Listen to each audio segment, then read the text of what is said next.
You're listening to Storytime on channel15radio.com. Old time radio for a new era. Thank you for joining us. In this series, we feature Terry Morgan reading from her work, The Ambassador, a fun, family-friendly sci-fi martial arts adventure. The Ambassador is an accomplished older woman who brings together a tight-knit team to protect the local neighborhood. Together, they must find a way to stop the invading Olmeri. Previously, the Magellan arrived at the Magellan system. Kell seeded the asteroid belt as planned. In this episode, the Ambassador and her team arrive on Magellan, meet the Kora, and discover there's much more to their new friends than they expected.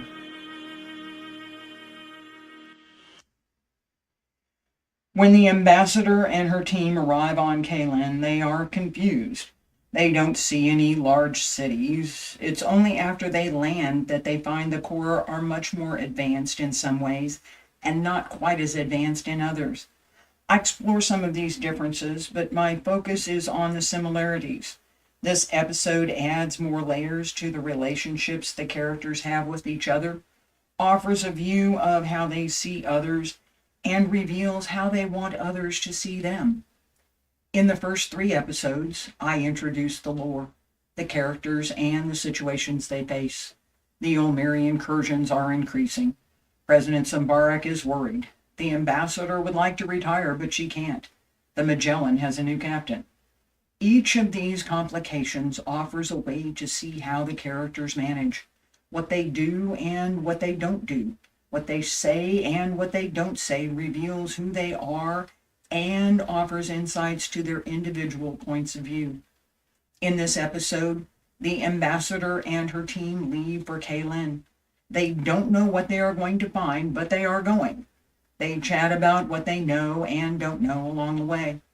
Their conversation is not that much different than if they were going on an old-style road trip with a station wagon full of friends. Everyone in the car knows where they are going, but no one has actually been there before. In the story, they know what they are doing is dangerous. Going out to meet a new race on a remote planet is risky. Not everyone has been friendly toward the Central Alliance. That's why the Ambassador and her team are going. They know. This chapter also brings the idea of teamwork into focus. Each member of the Ambassador's team has some specific things they are good at and some things they do, but they don't have to do anything alone. They work together to accomplish what they need to do. That's the key, working together. How they work together shows up during their arrival at Magellan. They seem to be over an ice planet until the doctor asks about their geolocation. It's a simple question that changes everything. Later, the doctor uses the ancient jewel of Aaron to heal a small boy. He doesn't know how important that will be for the Alliance. It was simply the right thing to do at the time. All of the characters in the story are exceptional, but when they do something, it's usually with or for someone else. They learn to rely on each other. Those bonds become stronger over time. Early on, Namani fights to defend the Ambassador from an attack. Later, he rescues an old man from a collapsing building. He's a hero. As the story progresses, he begins helping Beth work on her presentations. They become close friends, a friendship that will span 30 years and 3 of their lifetimes. Through their experiences, Namani becomes one of Beth's heroes and she becomes one of his. Those connections, the ones that are developed over time, help set the foundations for the story. The story isn't about going out to meet others. They do that, but that's not the point. It's not about fighting either, although they do that too. The story is about how they grow and develop, how they learn about themselves, get to know each other, and how they find what they have in common. Their common shared experience is the focus for the stories. Too often we focus on our differences. In these stories, I wanted to focus on what we have in common. Each of the characters has a different background, a different way of looking at things. Yet even with their differences, in many ways, they are all the same. They try to do the right thing. They want to be better, not better than others, better within themselves. They try to protect others. They show up. They are all heroes. And that's one of the themes in the story, that we can all be heroes. Being a hero isn't only about the grand gestures and impressive feats. Sometimes it's about all the small things we do for someone else, things that really aren't so small at all.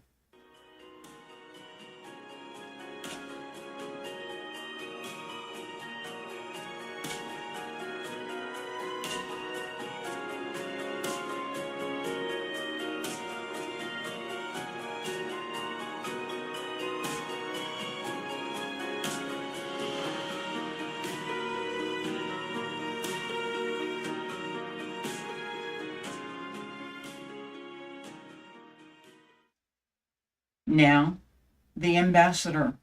Chapter 2, A Dinner Party, Preparations. Bon voyage, the flight observation deck on the Magellan. The ambassador and Kell stepped off the transport platform onto the observation deck. The ambassador shuttle was waiting below. Namani, Beth, and the doctor were waiting for them. They each had a couple of small bags. Namani had the diplomatic pouch with the schedules, plans, and documents to be signed. He smiled as the ambassador joined them. Beth had 2 bags of recording gear. She looked up at the ambassador and grinned. The doctor had his medical bag, personal bag, and one more thing, his trip surprise, he called it. He held up the bag, grinned, and then put it behind his back. The ambassador chuckled. Kell shook his head and smiled. Captain Logan, Commander Brandon, Lieutenant Katie, Master Chief Franklin, Sergeant Farrell, Master Sergeant Ray, and several more of the crew were waiting just above the steps. Captain Logan stepped forward. Ambassador, we've come with an old Earth custom to send you off with wishes for a successful trip and a speedy return, he said. He was holding a large bottle of champagne with both hands. It was tied with a gold and blue ribbon. He extended the bottle to the ambassador. The ambassador stepped up, took the bottle with both hands, and bowed. We're honored, Captain. This portends good things for our mission, she said. She was surprised. Where did he get this, she thought. It was quite difficult to get such things. She really wanted to ask, but it was not the right time. Namani reached out to take the bottle from her. The ambassador handed it to him and turned to Captain Logan and his crew. Thank you, all of you, for your help with the preparations and planning. I know it hasn't been easy. We have studied. We have worked hard. We know what we can do. We are ready. We are ready, she said. She smiled as she thought about how many times the preparations they made had saved their lives. She turned to her team. Shall we go, she said. The doctor smiled and nodded. Can I sit in front, he asked. The ambassador laughed and shook her head. She started down the steps to the deck. Beth picked up her bags and stood just a little taller. Namani looked at the bottle in his hand and at the small bag the doctor had. He smiled. Kell took a deep breath and nodded. Captain Logan and his crew watched as they boarded the shuttle. The flight doors closed. The airlock opened. Their departure was routine. Chapter 3. A Dinner Party, Part 2. Guests. You have what you need. Light and shadow are one. The way is true. Surprise. We're here. The ambassador's shuttle. Kell was at the controls of the ambassador's shuttle. The ambassador was napping. The main display was showing a montage that Beth had created to review what information they had on Magellan and the Kora.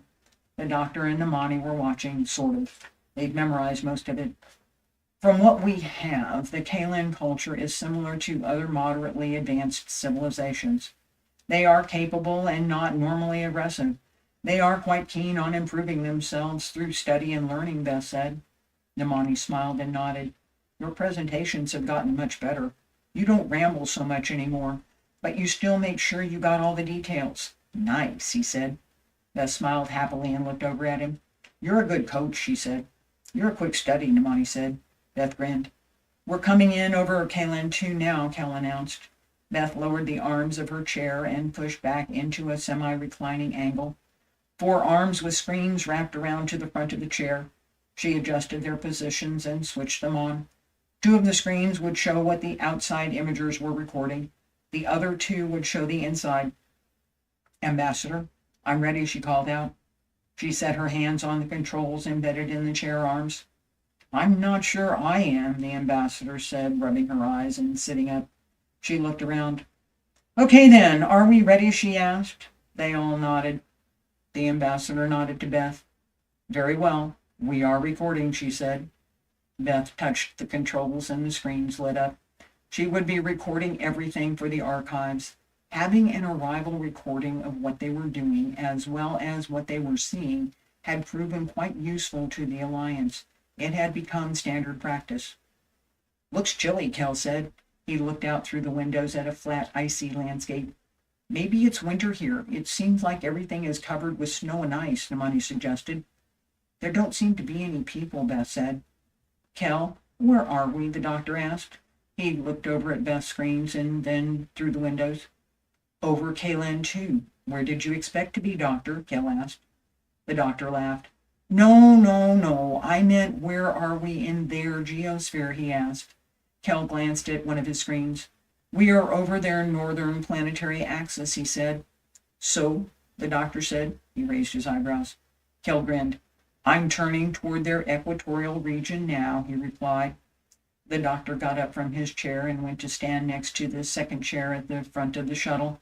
From there he could see Kell's screens and the forward view through the windows. Kell, could you slow us down and take us just a bit lower? I'd like to try to visually confirm that what we think they have is actually here. I'd also like to get a better sense of their geography, so as close as you can to the surface, he said. You want the up and down? Kell asked. Water flows, the doctor said. The doctor had an uncanny ability to see and feel the flow of a current, whether it was literally the flow of water, the currents and tides, or the flow of a movement, the flow of, well, anything. It was one of his gifts. He had cultivated those skills in his training to become a keeper of water. Maybe not too close. I'd rather have a smooth ride, Namani said. The ambassador smiled. Mark, remember what we need to do. You and Kell can go exploring later, she said. I'm thinking just that, but if I'm going to find what we need, I have to know where it might grow. We don't have time to do a bunch of scans and cross-check, do we? He asked. He frowned slightly. You know as well as I do that the only way we are going to find out quickly is for me to use the ancient arts to look, he said. The ambassador nodded. You're right. But can we take it easy? I have to go meet the Kora shortly, and I'd rather not be green, she said. She smiled a very twisted smile. I will keep us high enough that we don't have all the bumps, and low enough for the doctor to feel the ride, Kell said, grinning. Namani, Beth, are you ready? He asked. They looked at each other and shrugged. Sure, they said together, pulling their seat belts a little tighter. Doctor, Kell said. He looked at the empty chair. Oh, yes, that would be good, wouldn't it? The doctor said. He sat down and pulled the seat belt around his shoulder. Kell nodded. Might, he said. The doctor settled into the chair. He turned his head toward the center windows where he had the widest field of view and began to focus his breathing. He closed his eyes for a moment, then opened them. He adjusted his vision to look at everything all at once. He could see the flow and the contours of the land, the way the plants and trees changed, the groups of similar plants and the ways they grew. It was as if he could see the planet as a full panorama in all its dimensions all at once, as if he was flowing over the planet, touching whatever he saw. Kell kept the ship high enough that he could smooth out some of the changes for surface height, but not all of them. They don't seem to have much in the way of mountains, mostly flatlands with a few hills here and there, he said. Beth checked her screens. That's what we expected. They have some hills and valleys, but the planet is mostly plains and grasslands with lots of forests, she said. Namani pointed to one side. There's what looks like a large lake and a river over there. Look how lush and green those hills are. The water is such a brilliant blue, he said. I'll be right back.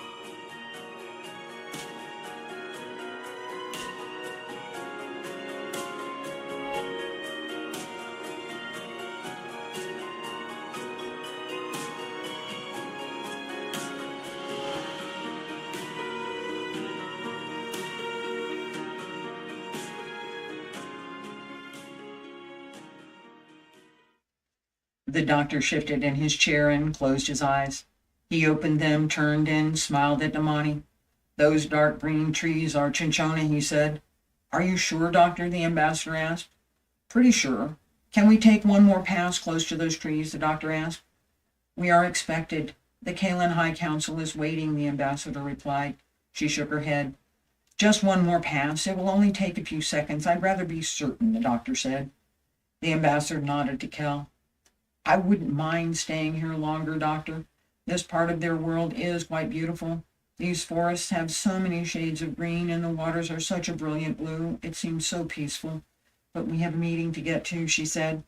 Kell brought the shuttle around and came as close as he could to the tops of the trees.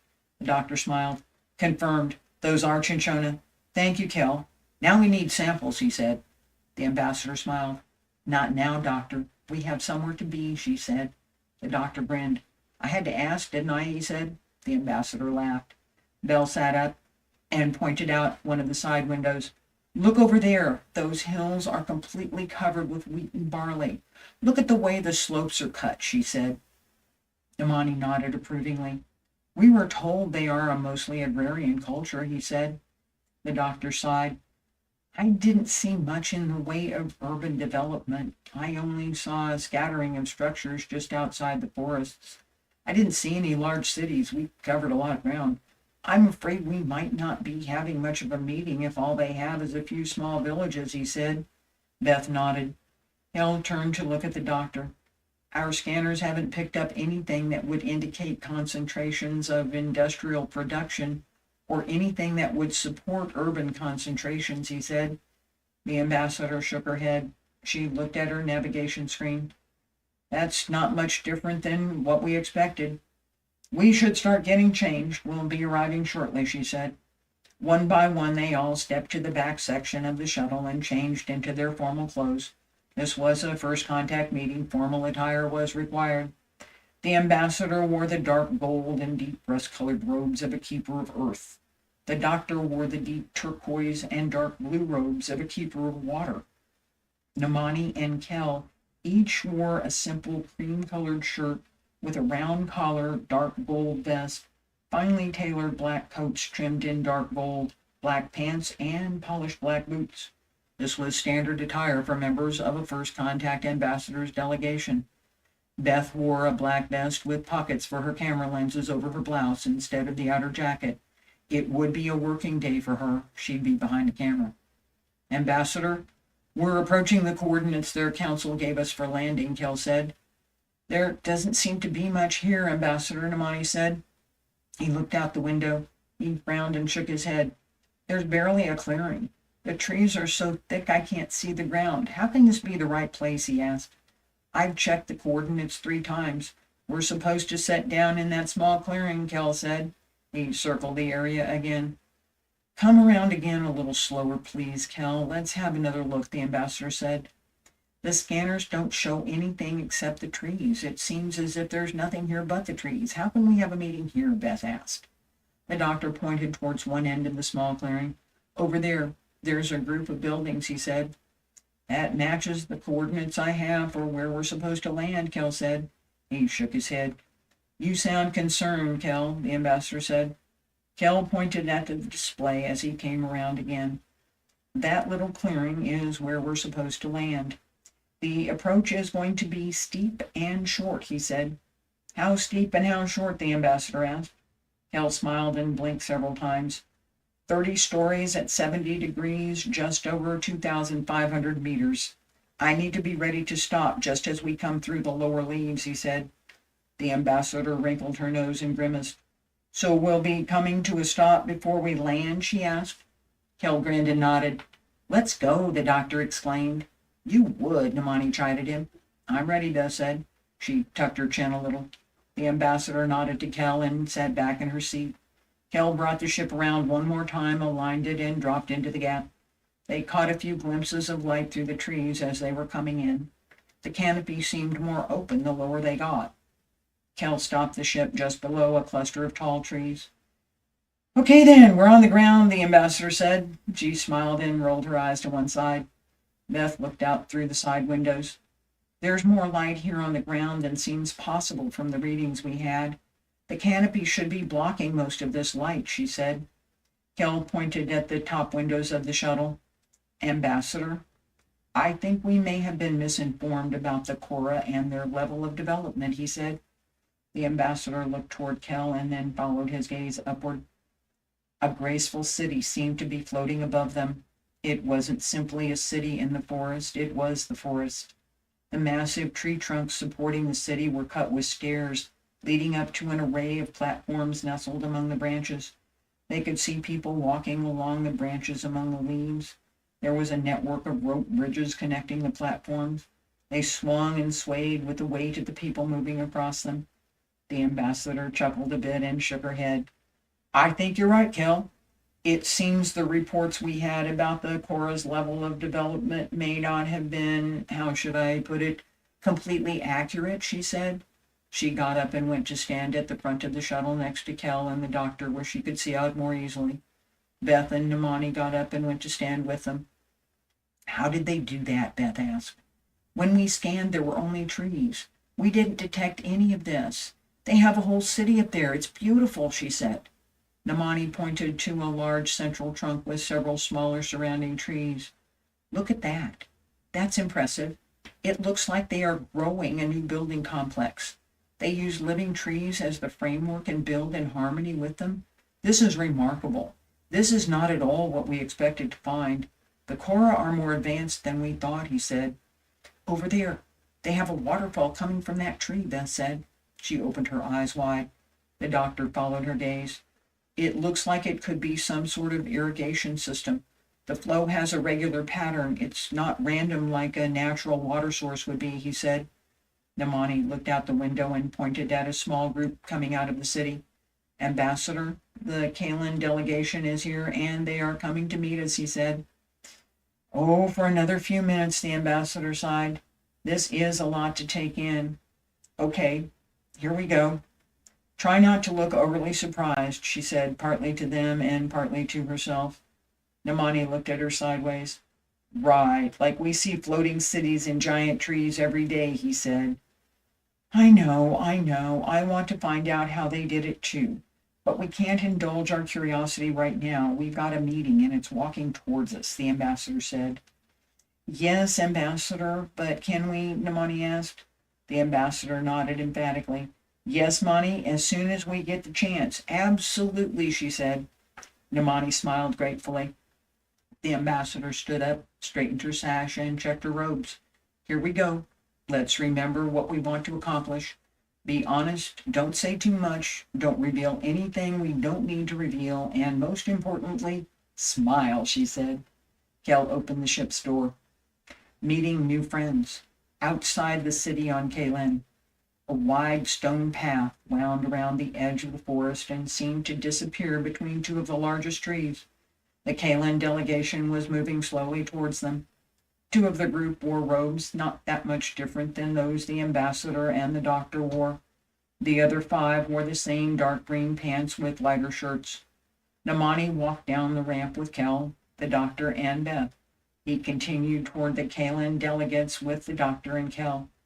Beth moved off to the side, taking a position with a view of both the door and the delegates coming to meet them. She began recording. The ambassador appeared in the doorway. A ray of sunlight reflected off her medals and the jewels on her pin. Her robe seemed to dance around her as she walked down the ramp. Beth followed the ambassador with her camera. As she watched through the lens, it was as if the ambassador grew taller with each step. A faint purple glow came from within her robes. Beth had the odd sense of being comforted and frightened at the same time. She started moving backward, staying just a little ahead to keep the ambassador in the frame. As the ambassador got closer to the Magellan delegation, it seemed her stride shortened and she returned to her normal size.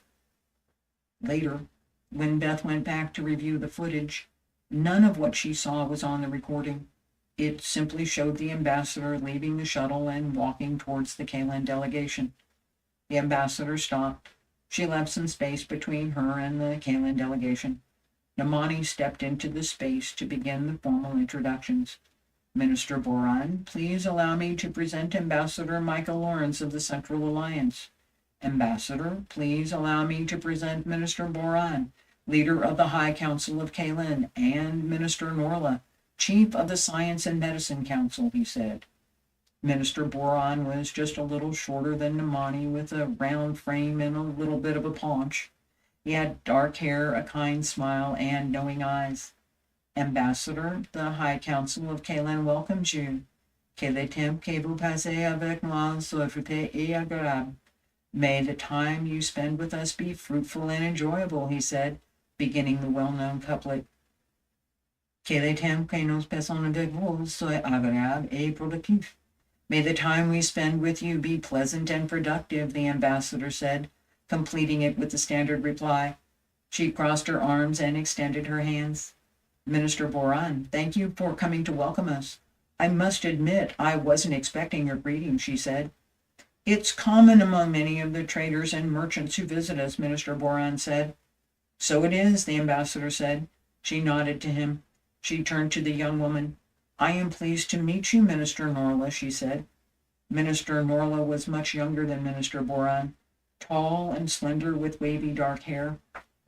She had the same curious smile in her eyes as the doctor, and a peacefulness about her that was very pleasant to be near. I'm honored to be here, Ambassador, Minister Norla said. The ambassador smiled and turned to Minister Boran. May I ask, would it be possible for you to show us some of your city? Briefly, of course. Your world is most impressive, she said. Of course, Ambassador Lawrence. Shall we start with a walk to the council chambers where we will be meeting tomorrow? We will pass through a residential area where you can see how we live, Minister Boran offered. That would be excellent, the ambassador replied happily. Namani had already set this up, but it needed to be said for the recording. They began walking towards a group of small buildings. Kell, the doctor, and Namani followed. Beth let them walk away, then stopped recording. She smiled as she put her camera in her equipment bag. That was perfect.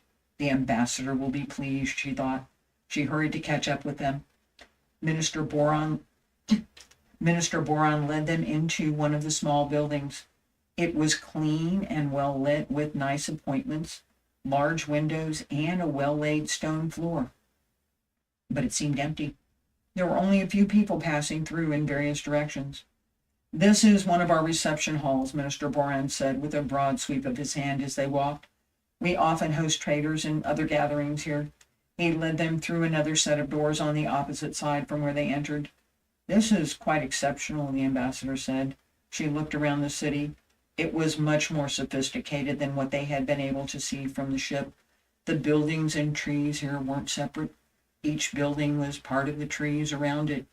It seems you have not so much built a city, but you have grown one. We'd very much like to learn how you do it, she said. In time, Ambassador, Minister Boran replied. My people highly value our trees. They give us life and they protect us. We protect them, he said. He extended his hand towards a side street. This way, if you please, Ambassador. This street will take us through a residential area to the public square. There you will be able to see how our people live. Thank you, Minister. That would be perfect, the ambassador said. She smiled at his ability to redirect and the Kora's achievements. She had seen so many cultures that had amazing cities. She'd been in the back alleys with cordial shopkeepers and the best foods, the public squares with the sellers and buyers looking for whatever is the newest and freshest, and elite shops with everything that could be imagined. The way the Kora had developed their civilization was quite unique. They hadn't tried to remove the trees or use them to make other things. They kept the trees and learned how to make their homes in them. I'll be right back.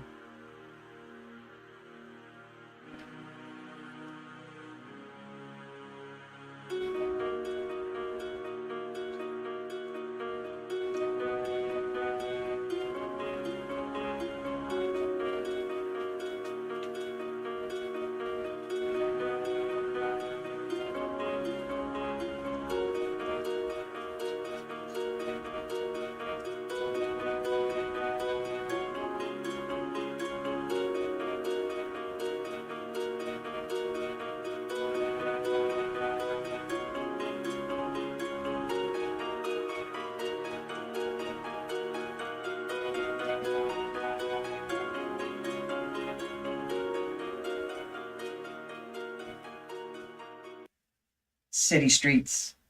Steps outside the council chamber. The street was quiet, with small shops in front and more than a few residences behind. The air was fragrant with spices and cooking. Children played running games. A few adults sat on stone benches that dotted the street. Older adults walked arm in arm with younger ones. Two women walked together with shopping bags of bread. A small group of men sat around a table playing a game with round discs. The ambassador looked at Boran. Your city feels calm and your people seem comfortable. It seems a pleasant place. It's a remarkable achievement, she said. Thank you, Ambassador.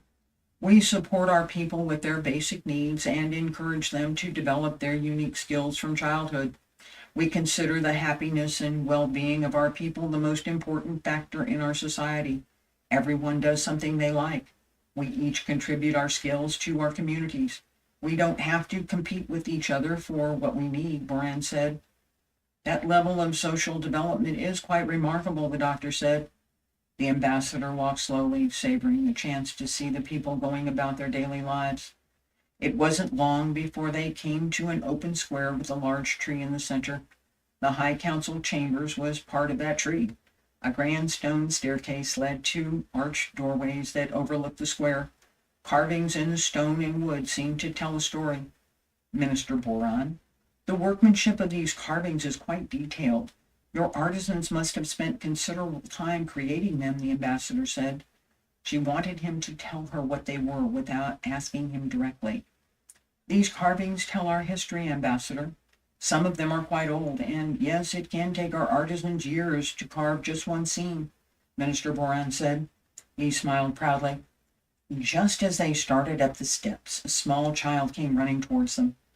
Namani stepped behind, putting himself between the child and the ambassador. The ambassador turned to see a small child. He was neatly dressed and appeared quite happy. He didn't seem to have much energy, though. He was limping and having trouble catching his breath. Where are you from? You are blue. How did you get to be blue? It's pretty. Can I be blue? The boy asked. He ran up to Namani. Despite his limp, he seemed to be enjoying himself immensely. Minister Boran was annoyed. How did this child get past security? Find his keeper, he said quietly to one of his aides. Then he turned to the ambassador. I believe this boy is the son of one of our ministers. Please forgive the intrusion. Our children are given quite a bit of freedom when they are young, he said. The ambassador smiled. Minister Boran, I appreciate your concern. I understand the security problem, but I think this time we can make an exception. He seems so happy to have met us. Would you introduce me? She asked. Minister Boran scowled. Ambassador, we have other things to attend to. This child should not have intruded, he said emphatically. The ambassador smiled gently at the boy and looked at Minister Boran. But he did. And since he's here, perhaps I could meet him, she asked. Minister Boran shook his head. He's merely a child. There's no point, he said. The ambassador smiled and stood quite still. Young man, come here, Boran ordered. The boy stopped dancing and went over to where Boran was standing. He looked down and dropped his shoulders like he expected he was in trouble. What is your name? Boran asked. The boy adjusted himself to stand taller. I am Relna, son of Make, he said proudly with all the courage and respect he could muster. Your parents have taught you well, Boran said approvingly. He turned to the ambassador. In our culture, names and lineage are important. Our children learn their family history from the time they can speak. For someone of higher position to ask a person their name is considered a great honor, he said. The ambassador nodded. Our culture is not unlike yours, Minister, she said. Minister Boran looked surprised. And you still? He asked. Yes, the ambassador said. She smiled and turned to the boy. Greetings, Relna, son of Make. I am Ambassador Micah Lawrence. I am very pleased to meet you, she said. Her voice was quiet, with a depth that seemed it could reach across 10 generations, and a low, rumbling vibration that could only be felt. She was a keeper of earth, the center, and the grounding element. She wanted him to feel her voice as if the ground was shaking. She wanted him to remember that feeling long after he'd forgotten this day. It might not matter, but then again, it might. Relna turned his head to one side, then the other, listening to her voice. Your voice is pretty, he said, grinning. Who's that? He's blue, he said. He pointed at Namani. The ambassador smiled. She was pleased that the boy wasn't frightened. That is Namani. Would you like to meet him? She asked. Relna nodded several times. They turned to walk over to where Namani was standing. A rather hairy, middle-aged young woman came running towards them. Namani stepped between her and the ambassador. Relna, the woman called out. She tried to look around Namani. She spotted the boy standing with the ambassador and Minister Boran. She stopped abruptly. She was not of a station to be walking up to them without being invited. Minister Boran motioned to her to come get the child. You are the child's keeper? He asked sternly as she came close. I am his mother, Minister, the woman replied. She bowed deeply as if she expected to be berated and disciplined for allowing the boy to intrude. He knows his name. You have taught him well, Boran said. The woman's face brightened. Thank you, Minister. That is high praise coming from you, she said. She smiled a little and bowed again, a tear of pride for her son in her eye. What's wrong with his leg? The ambassador asked. She motioned to the doctor to come closer. He has none. It's a common problem. Most children recover, but some become extremely sick. If they live, they have problems. He's a happy child, but he's been getting sicker recently. We still hope he might be one of the lucky ones, the woman said. She sighed deeply and looked down sadly. Would you allow me to run a small test on your son, madam? The doctor asked. He took a small hand scanner out of his bag. It's just a bit of light. It won't hurt at all, he said. He wasn't waiting. He'd already completed the scan before he finished his sentence. He looked at the ambassador and nodded. The ambassador began slowly. Minister Boran, we have something we'd like to share with you, she said. What might that be, Ambassador? Boran asked. He was not really interested. Not some diatribe on health practices or some other uselessness, please, he thought. On our way here, the doctor studied the information we have from our traders about the planets in your system. We didn't have much information, I'm afraid, but we have learned a few things since we arrived. The scan he just did on Relna confirmed that what you call Nang is similar to a disease we call malaria, the ambassador said. So it seems this disease is also something our cultures share, Boran said. He sighed. Yes, Minister. Our people have this disease too, the ambassador said. She nodded to him, then she looked straight at him.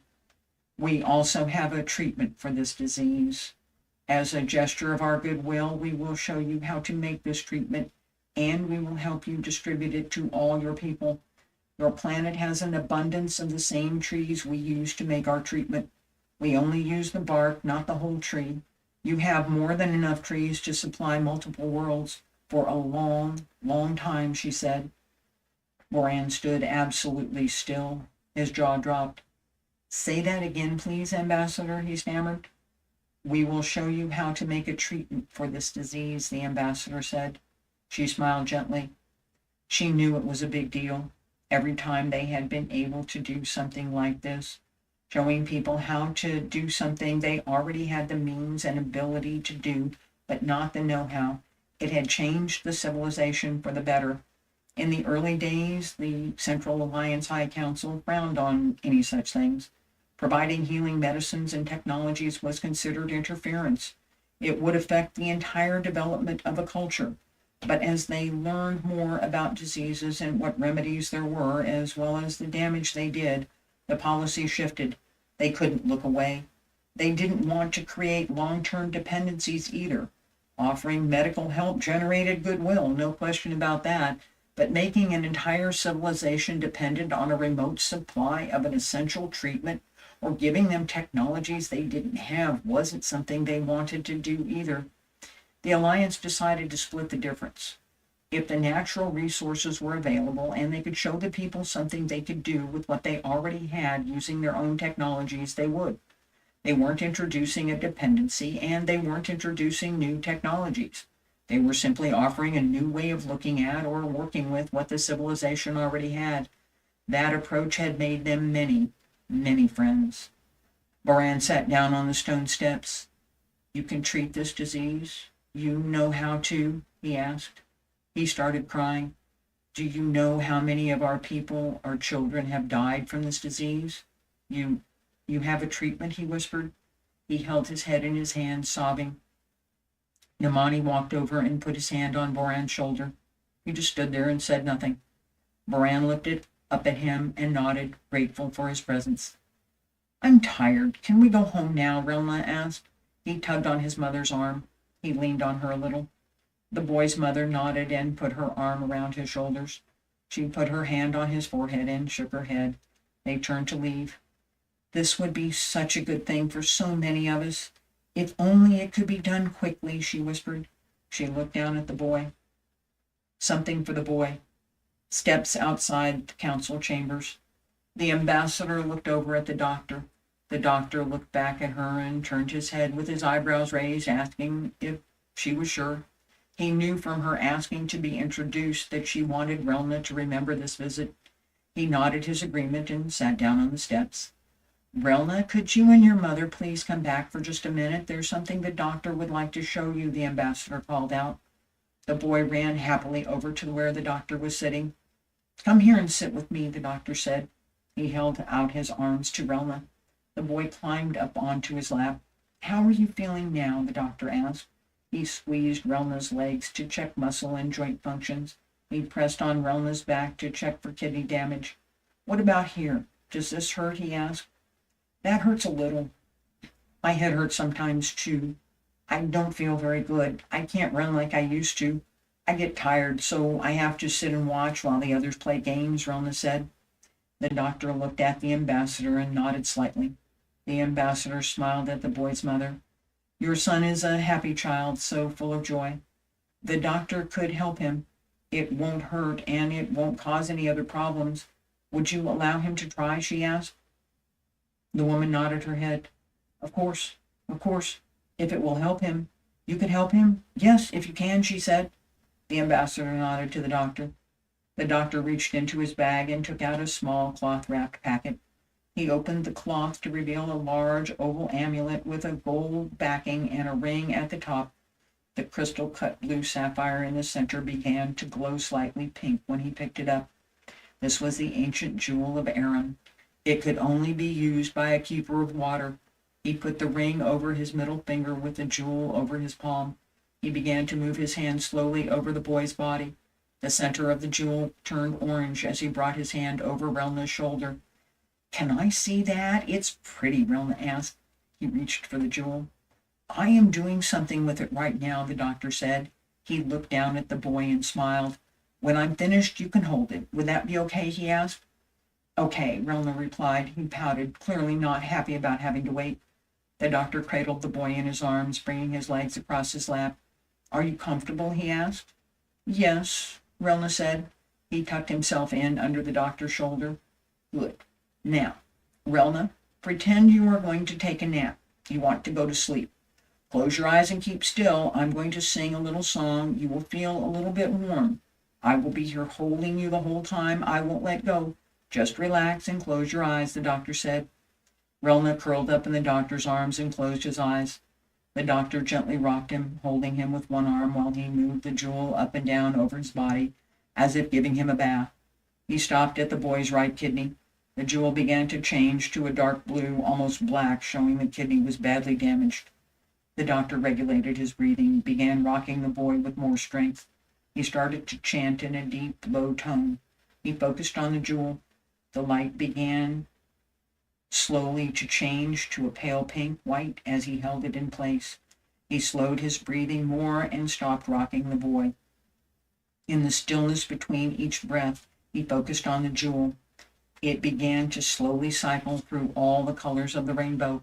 Each time it changed, the cycle grew faster until it finally stopped changing colors and glowed brightly with a clear white light. Then the light receded and turned pink again. He moved his hand over Relna's body again. This time, the glow from the jewel stayed pink.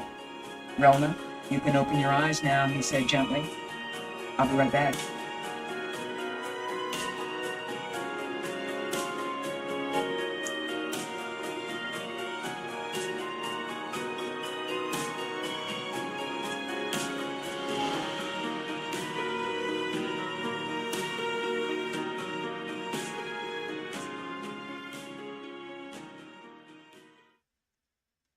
Relna opened his eyes and smiled. That was nice. It felt warm, he said. He turned his head upside down and looked up at the doctor playfully. Can we do it again? He asked. The doctor laughed. He removed the ring from his finger, wrapped it, and carefully put it back in his bag. Maybe not today. Your mother may have some other plans, he said. Relna frowned. But I'm having a good time. You are nice. I don't want to go yet, he said. He wiggled a little, trying to stay in the doctor's arms. Suddenly, he sat up. My legs feel better, he said. He looked up at the doctor. He slid off the doctor's lap and stood on both legs. He bent his knees and jumped. Mommy, Mommy, look what I can do, he screamed. He jumped up and down. His mother was standing with the ambassador. She reached out to grab the ambassador's arm to steady herself as she watched Relna slide off the doctor's lap and jump. It's been weeks since we didn't think he would ever be able to do that again. What blessings have you brought us? Thank you. Thank you, she said. Tears of joy streamed down her face. She bowed deeply to the ambassador. Relna ran over to her and hugged her. It's okay, Mommy. I'm better now. Don't cry, he said. Minister Boron was still trying to compose himself. He looked up and saw the boy. What is this? What have you done? He asked. The doctor went over to him and smiled gently. I removed the disease that was harming the boy. He will need time. He is still weak, but he will make a full recovery. One of the medicines we will teach you how to make will help keep him from getting sick again. We will also show you some ways to prevent this illness, he said. Minister Boron shook his head. What you are suggesting, it's more than, he said. Namani pressed Minister Boron's shoulder. It's a lot to take in. We're strangers. We've just offered you something that will benefit your entire planet. Give it a minute, he said. Minister Boron nodded and took a deep breath. He looked up at Namani and smiled. Then he turned to the doctor. You said we have the plants for this medicine here on Kalen too, he asked. The doctor nodded. Yes, quite a lot, actually. I was hoping we might go harvest some while you and the ambassador discuss things. Then I will show your people how to make the treatment. It's similar to what we would do to prepare a meal, he said. Minister Norla had been standing off to one side. She stepped closer. Minister Boron, on behalf of the entire Science and Medicine Council, I would like to learn everything I can about this treatment. We have been trying for so many years. Doctor, what can I do to assist you? She asked. The doctor smiled up at her. First, we need to gather some samples. I'd like it very much if you would come with us. I can show you several things on the way. Then I'll show you our harvesting technique. We take only what we need and are careful not to damage the trees so we can harvest from the same forest again and again, he said. Minister Norla smiled broadly. Our people will like this method of harvesting very much, she said. The doctor waved to Kell as he and Minister Norla turned to leave. Beth, you should go with the doctor to document whatever he's doing, the ambassador said. Beth grinned and picked up her gear. Thank you, Ambassador, she said. She hurried to catch up with the doctor. The ambassador turned to Namani and smiled. I will be fine if you'd like to go too, she said. Are you sure, Ambassador? Namani asked, grinning. Yes, the ambassador replied. Minister Boron and I will be starting our discussions, I believe, she said. Minister Boron nodded. It seems we have much more to talk about, Ambassador, he said. Indeed, the ambassador replied. Namani bowed to Minister Boron and hurried to catch up with the others. Minister Boron looked at Relna's mother thoughtfully. Please keep this to yourself, madam. We will make an announcement quickly, but we do not want to promote rumors or misinformation, do we? He asked. No, Minister, but everyone will see the change. They will ask questions, the woman said. Minister Boron nodded. Yes. For now, just say he's having a good day. After we make the official announcement, well, we may ask you to make a recording, he said. Yes, Minister. The woman smiled quietly. She was hardly able to believe what she had just heard. Making a recording would be such an honor. Our position in the community, and Relna would have so many more opportunities. Our lives have changed. Everything will be different now, she thought. Minister, Ambassador, we are forever grateful, she said. She bowed deeply, and then she took the boy's hand in hers, held her head just a little higher, and turned to leave. Relna skipped happily down the street at her side. The ambassador and Minister Boran headed up the stairs toward a bench in an alcove. They had a wide view of the square. Minister Boran was open to welcoming the alliance and what they could offer. It certainly didn't hurt that the doctor had made the negotiations so much easier. By the time they finished their discussions, it was late afternoon. Minister Boran left to go brief the other ministers. The ambassador went to find her team. What's for dinner? Kitchen off the council chambers. The doctor, Kell, and Beth were in a large kitchen adjoining the council chambers. The doctor had set out samples of everything they'd collected on a long table. Kell was sitting off to one side. Beth was recording. The doctor was showing Norla how to prepare the tonic. He was grinning and moving with a flourish at each step. All the ingredients we are using are common on Kalin. The key to making the tonic is how we combine them. We start with the cinchona bark finely chopped. Next, the peel from these lemons, limes, and oranges, and a bit of lemongrass, allspice, and salt. Then we fill the container with water and close it. Now, we wait 72 hours for the tonic to cure. Once it's cured, we will add a simple syrup made with sugar and water to give it a pleasant taste, he said. The ambassador walked over to where Kell was sitting. I see the doctor is in good form, she said. Indeed he is, Kell said. He shifted a little in his seat. You're not much interested, the ambassador asked. We have more modern treatments, Kell said. Yes, but they don't, the ambassador said. Kell looked at her for a moment, then he nodded. Understanding the old ways has value too, he said. The ambassador nodded. The Kora learn quickly. It won't take them long. We'll help them as much as we can, she said. The doctor is doing a pretty good job of focusing on the tonic, not that he made it, Kell said. The ambassador smiled. As he should. We have an ethical obligation not to make this about us. It has to be clear to the Kora that they had this treatment all along. It's theirs. We simply help them find it sooner, that's all. Nothing more, she said. Kell nodded. I like your way of doing things. I like him too. But sometimes he thinks he's the only one who can do anything, he said. The ambassador chuckled and nodded. Just then Minister Boran arrived with 2 aides. Ambassador, he called out. He walked over to where she was standing with Kell. I'm pleased to find you here and your delegation. I have some news, he said. Beth had been documenting what the doctor and Norla were doing to make the tonic. She heard Borland call out and turned just in time to capture the image as he entered the room. She raised her hand to let the ambassador know she was ready. The ambassador nodded to her and turned slightly so that she and Minister Boran were both facing the reporter. Namani saw what was going on and ushered the doctor and Norla into the frame just next to the ambassador and Minister Boran. Then he went to stand with Kell. Ambassador, I'm pleased to inform you that I have just met with our council. We originally planned for you to give a presentation tomorrow. Then our council would meet. But in light of what you have shown us, the treatment for Nang and the knowledge your doctor has already shared with us, I called an immediate meeting.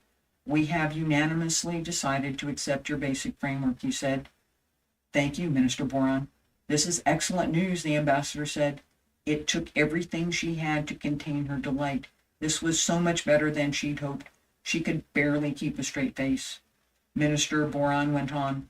The Kalin Council also welcomes your offer of training and education for our people. To further that, we would like to invite the Alliance to create a research station here on Kalin too. We believe that our cooperation will benefit both of us. We are forever grateful to you. Nous vivrons pour son temps et meilleurs grâce à vous. We will live longer and better lives thanks to you, he said. Minister Boran, we are deeply honored by your decision. Que les étoiles de bonne fortune et de bénédiction brillantes amas sur les enfants de Kalin. May the stars of good fortune and blessings shine forever on the children of Kalin, the ambassador said. She crossed her arms, extended her palms, brought her hands down, and bowed. The doctor stepped up, crossed his arms, extended his palms, brought his hands down, and bowed. Minister Boran, we are humbled to be a part of the way your ancestors chose to reveal this wisdom to you. Que les enfants de Kalin vivent toujours dans la santé et bonheur. May the children of Kalin ever live in health and happiness, he said. Les habitants de Kalin sont éternellement reconnaissants. The people of Kalen are forever grateful, Minister Boron replied. He turned to the ambassador. We understand you are preparing a dinner to introduce these treatments to our council. Perhaps just before dinner we can have a formal signing. It would make for a very nice celebration, he said. The ambassador smiled. Of course, Minister Boron, that is an excellent idea, she said. Namani and Kell bowed their heads and tried, not quite successfully, to keep straight faces. This is so much better than what she wanted to happen, Kell whispered. She's good. She's really good at this, Namani replied. He smiled and stood just a little taller. The ambassador motioned to them and to Beth. Namani will need 2 copies of the basic framework folders, and if you would, she said. She smiled at him. She knew she didn't need to go over the list. Yes, Ambassador, Namani said. He already had everything prepared. He'd been working on the presentation folder since they left Dagon. All he needed to do was select which text to use. Beth, could you please go with Minister Boron's aides to help set up what we need in the council chambers, the ambassador asked. Yes, Ambassador, Beth replied. She smiled a huge grin and picked up her gear. Kell, would you make sure the coordinates and characteristics we were using when we found the plants are transferred to the Kalen archives so the Kora can use that information to find more, the ambassador said. Yes, Ambassador, Kell asked. He turned to leave. Doctor, I believe you need to remain here to oversee the preparations, the ambassador asked. Yes, Ambassador. Minister Norla and her teams have already prepared most of the bark and fruit we were going to need. We won't have enough time for the tonic to fully cure, but we will have containers with all the ingredients for each of the ministers. We have to cut chamomile flowers and prepare the cups. All we need to do is add hot water, the doctor said. He winked at the ambassador. The ambassador smiled at his joke. She wanted to hug him and tell him what a great job he was doing. Now was not the time. Minister Boron looked at the doctor.